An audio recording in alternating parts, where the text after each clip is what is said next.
Um oráculo que dizia que um casal seria amaldiçoado pelo seu próprio filho.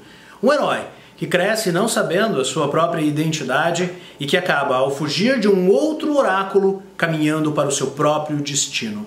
Um rei tendo que confrontar a veracidade dos seus crimes, o crime de parricídio e de incesto, o crime de ter matado seu pai e casado com a sua própria mãe. Falamos da maior tragédia do mundo antigo, a grande obra literária, considerada por alguns uma obra-prima de literatura dramática. Falamos sim de Édipo Rei de Sófocles, uma peça não apenas fundamental para entendermos a cultura ateniense do século V, como também para entendermos quem nós somos até os nossos dias. Vem comigo para a gente conversar a respeito de Édipo Rei no nosso curso Pocket de Literatura Greco-Latina. Eu sou Enéas Tavares, professor da Universidade Federal de Santa Maria, e estou usando o meu canal para gravar esses vídeos, para que a gente possa discutir, debater e conversar sobre os grandes clássicos da literatura greco-latina.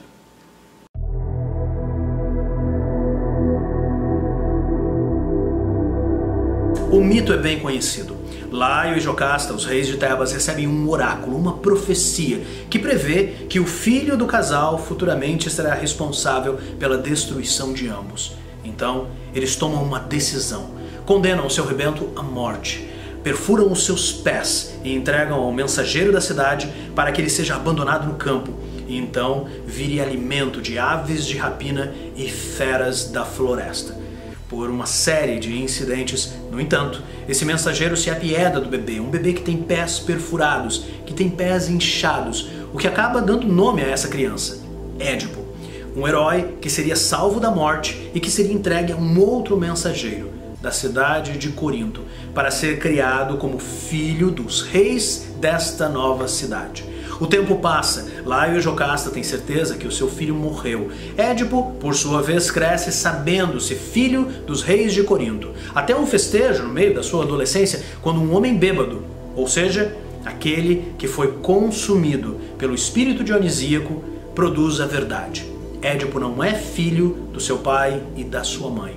Édipo corre para o oráculo de Delfos, o grande centro religioso dos gregos antigos, e um lugar dominado por Apolo, um deus da visão profética. Lá, Édipo pergunta: quem são meus pais? O oráculo devolve, sem responder sua pergunta: você matará seu pai, você casará com sua mãe. Édipo, desejoso de não cumprir essa maldição, esse oráculo assustador, foge do oráculo de Delfos e foge de Corinto, em direção a Tebas. Só que nessa fuga, ele acaba justamente concretizando esse destino. No meio da estrada, ele encontra um homem mais velho que o desrespeita. Édipo briga com ele e acaba matando esse homem. Segue viagem, chegando à cidade de Tebas. Esta está sendo ameaçada por uma esfinge, um monstro feminino híbrido que produz enigmas, que oferta perguntas sem resposta e que profetiza: decifra-me ou te devoro. Depois de devorar vários jovens de Tebas, Édipo chega e então pergunta qual é este enigma. O enigma é simples, relativamente simples, especialmente para nós, modernos, e também para um herói que se chama Pés Inchados, Édipo. O enigma pergunta qual é o animal que durante a sua vida caminha respectivamente com 4 pés, com 2 pés e com 3 pés. Édipo pensa, reflete e então responde: é o homem que no início da sua vida engatinha, que durante a sua maturidade caminha ereto sobre 2 pés e que na sua velhice precisa de um apoio, um 3º pé. Depois de desvendar o enigma, a esfinge termina com a sua vida e Édipo recebe o prêmio, o trono de Tebas, que estava vazio depois da morte do antigo rei Laio, e a mão da rainha Jocasta. Édipo casa com Jocasta e tem com ela 4 filhos. 4 filhos que serão responsáveis pela continuidade amaldiçoada desta linhagem tebana. O tempo passa e então Tebas é assolada por uma peste. Édipo ordena que Creonte, o seu cunhado, o irmão de Jocasta, vá até o oráculo de Delfos em busca de respostas. E a resposta do oráculo é: a peste continuará destruindo a cidade, a não ser que o responsável pela morte de Laio seja julgado e punido. A partir desse momento tem início a peça de Sófocles, que escolhe um momento fulcral do drama desse herói para contar o seu drama em tempo real. Se você demora em torno de uma hora e meia para ler Édipo Rei, todo o drama dessa peça acontece nesse período. Considerada uma obra-prima de maquinaria dramática, o que nós vemos é Édipo perseguindo o assassino de Laio e pouco a pouco vindo a descobrir que ele possivelmente é o responsável pela morte do rei. Não apenas isso, que ele talvez não seja filho dos reis de Corinto como ele imaginava, e sim o filho perdido de Laio, o homem que ele matou, e de Jocasta, a mulher com quem ele divide o leito, a mãe dos seus próprios filhos, a mãe dele mesmo. A peça termina com o esclarecimento desse mistério a partir de providenciais chegadas, tanto do mensageiro de Tebas como também do mensageiro de Corinto, os dois homens responsáveis pela sobrevivência do menino de pés feridos, de pés inchados. Diante dessa revelação contundente, Jocasta finda com a sua vida e Édipo vaza os próprios olhos, não sendo mais capaz de suportar a verdade dos seus próprios crimes. Sob um certo aspecto, Édipo termina a peça na miséria, na famosa reviravolta, da qual Aristóteles falou na sua Poética. Essa reviravolta tem a ver com uma revelação. Ao receber a revelação da sua própria identidade, Édipo passa de rei a mendigo, de homem que via tudo para um homem que não vê mais nada do ponto de vista físico. Por outro lado, de um homem que era ignorante da sua própria identidade, mas que agora sabe que não pode mais fugir do destino, que não pode mais fugir da voz dos deuses. Essa peça, ela é brilhante na sua organização cênica e na sua organização dramática e foi lida por uma série de autores como uma exemplificação do que a tragédia ateniense tinha de melhor. Não apenas isso, a peça é uma perfeição dramática do ponto de vista jurídico. Assim como a Orestia de Ésquilo, Édipo Rei também é organizada enquanto um tribunal. Só que aqui, o tribunal é constituído apenas de figuras humanas e o juiz, Édipo, o rei, acaba se revelando o réu, acaba se revelando aquele responsável pelo grande crime a ser revelado. Quem matou Laio? Sob um certo aspecto, Édipo Rei não é apenas também um drama de tribunal, assim como as Eumênides também o eram. Édipo Rei é também a primeira história policial do Ocidente. É uma história que começa com um mistério: quem matou Laio? E tudo que nós vemos nessas 2 horas de encenação é a organização dramática em busca desse suspeito.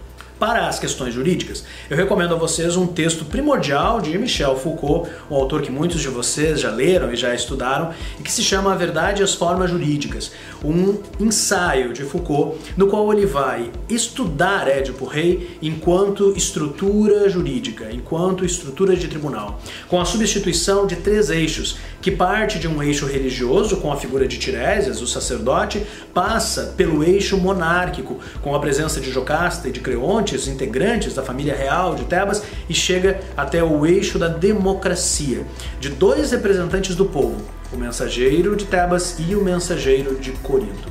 Também gostaria de indicar aqui, de um ponto de vista literário, enquanto uma leitura muito interessante e instigante dessa tragédia, o livro de Bernard Knox, Édipo em Tebas, um clássico da crítica literária do século XX e um estudo minucioso de como Sófocles vai usar a sua linguagem dramática e a sua forma poética para produzir efeitos dramáticos e efeitos trágicos nessa peça que é considerada por Aristóteles como a obra-prima do mundo antigo. Se você já recorreu à sua Poética, um texto que nós já comentamos aqui em outros vídeos, você vai ver que boa parte das considerações de Aristóteles, enquanto definição do herói trágico, enquanto efeito catártico produzido pela obra trágica e também enquanto revelação e reviravolta, encontram em Édipo a sua concretização ideal. Eu gostaria também de convidar vocês a buscar outras reinterpretações de Édipo Rei. Você já viu Minority Report de Steven Spielberg e baseado por sua vez em um conto de Philip K. Dick? Pois é, Minority Report acaba referindo a muitas das questões presentes em Édipo Rei. Nesse filme e nesse conto de ficção científica, nós temos no futuro uma agência que usa precogs, jovens com poderes mentais que conseguem prever o futuro. E ali, essa polícia acaba prevendo com 24 horas de antecedência crimes que serão executados. Tudo vai bem, até que o grande investigador acaba recebendo uma profecia que diz que ele, em 24 horas, matará um homem. A partir dali, começa uma caçada humana em busca desse policial que foge para provar a sua inocência, mas que a cada passo acaba indo em direção à concretização dessa profecia. Um outro filme, também baseado numa obra literária que brinca com a mesma ideia, como uma reinterpretação de Édipo Rei enquanto gênero policial, é Shutter Island, ou o romance Paciente 67. Recentemente, um filme de Martin Scorsese que tem por enredo um agente federal que vai até uma ilha investigar o desaparecimento do paciente 67. Na medida em que a investigação prossegue numa trama inquietante que dialoga tanto com questões e tabus e crimes familiares, como também com traumas de guerra, nós temos uma relação crescente com a ideia de um investigador que mais e mais se transmuta em investigado. Para finalizar, eu não poderia deixar de mencionar novamente Freud e a interpretação dos sonhos. Uma obra seminal para o pensador austríaco e uma obra que dá origem à psicanálise, na qual Freud vai tratar do complexo de Édipo. Essa ideia, esse romance familiar que nos coloca, cada um de nós, na nossa primeira infância, numa metáfora daquilo que o drama e o mito de Édipo, segundo Freud, universal, significaria dentro da nossa consciência. Um apreço, um carinho resoluto pela nossa mãe e uma certa resistência e um certo nervosismo com a figura paterna, dando origem à primeira triangulação amorosa que nós iríamos vivenciar. Indiferente de você achar as ideias de Freud interessantes ou então desconstruir isso a partir da tragédia grega, acaba sendo uma leitura fundamental para a gente pensar Édipo Rei na contemporaneidade. Termino aqui desejando a vocês uma boa aventura, uma boa leitura por Édipo Rei ou então uma releitura deste clássico. Na próxima semana nós voltamos com o último comentário das peças presentes no nosso curso Pocket, As Bacantes de Eurípides. Lembrando sempre, se você gostou desse conteúdo, deixa o like, deixa um comentário, aciona o sininho para receber novas notificações quando eu publicar novos vídeos. Se você já foi vacinado, ótimo, mas mesmo assim, fique em casa, se tiver de sair, use máscara, cuide de você e cuide das outras pessoas. Um abraço e nos vemos no próximo vídeo, continuando a nossa jornada em direção ao passado, em direção aos grandes clássicos da literatura greco-latina. Até breve!